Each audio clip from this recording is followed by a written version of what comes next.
Nansi ke indaba kaJohn Marange weJohn Marange Apostolic Church eZimbabwe. Benge ngayibeka ke ngayiposta khona la ka TikTok nakwezinye izindawo ngolwimi lwesilungu.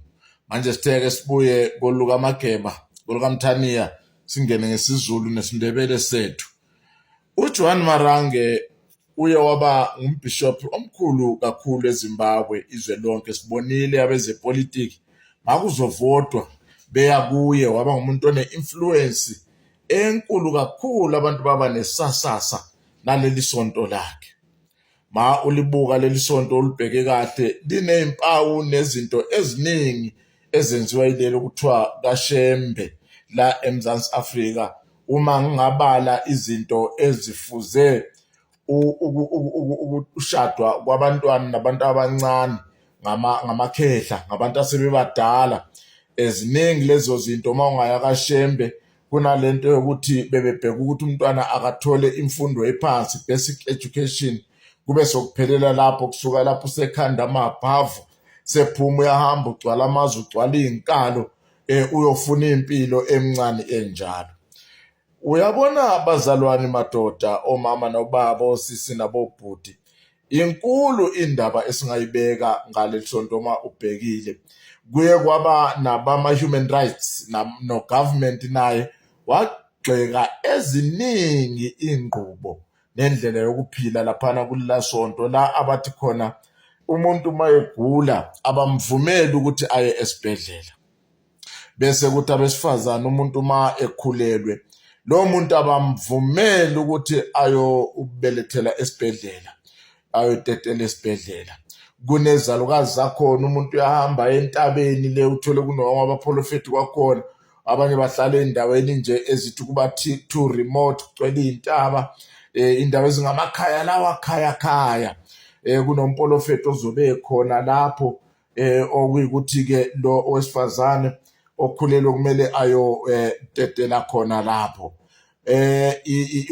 Ukushadwa kwabesifazane, thola indoda ithethe inqwaba yabantu besifazane nabo abanganikezwanga amalungelo abo, bangomama abaphantayo, thole bahamba bephethe izinto lezi abazithengisayo, kuyaphantwa nje.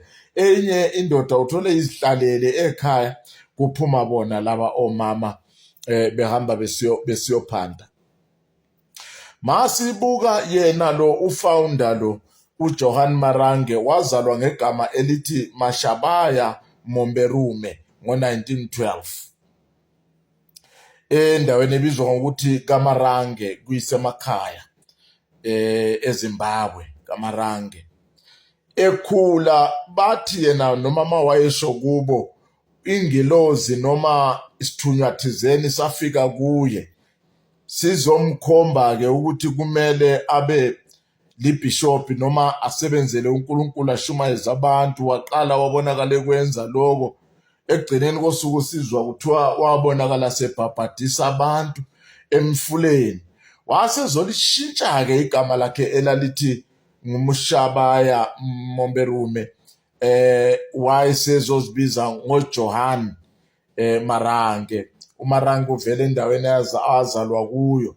uJohn kusho ukuthi kwakuthathwa igama likaJohn the Baptist eBhayibhelini.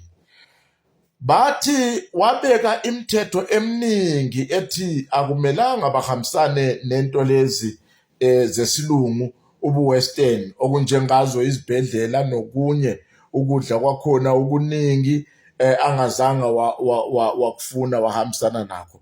Kodwa mangabe sesibeka eyethu imbono siyasithi njengoba uJohn Marange wayengazithandi izinto zabelungu, engakhuthazi nokuthi abantu bangasebenzisa imithi yesilungu, kodwa yena wazishintsha igama lakhe kwangabi ngelesintu, wazibiza ngoJohn umbhaphathizi, John the Baptist. Wenza izinto zikaJohn the Baptist ezesilungu lezi ezazize nabelungu neBhayibheli. Kambe mase sibukisisa kahle, sembuye mangale mina ukuthi wakwazi ukugqoka igama likaJohn umbhaphathizi, kodwa ke izinto zabo zesilungu zangavunywa la esontweni lakhe, ngoba wathi kubantu bona bazosindiswa nguNkulunkulu kuphela, kumele bathembe kuNkulunkulu kuphela. Into ezingezesimanje manje nezesilungu bangangeni kuzo. Isonto lakhe bathi laqala linemithetho enzima kakhulu. Omama kumele bagqoke baze bahubuzele phansi, ifihle imizimba kungabonakali ngisho neqakala. Kumele bakhonzele phandle bangakhi amasonto.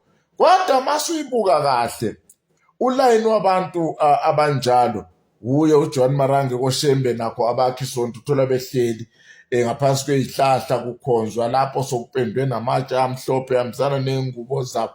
Kodwa masubuka kahle uzobona ukuthi akusiyonto eyikuthi ingilozi ngabe zazisho njalo. Bekuyikuvikela imali phela eminikelo le enikelwe ngabantu ukuthi uma bangayiyeka izobuye ibuyele kwakhena emasonto. Bathi bona abahlale ezindlini ezakhiwe nge-18 abasontele endlini ezakhiwe nge-18 kodwa bahlala kuzo, baphila kuzo.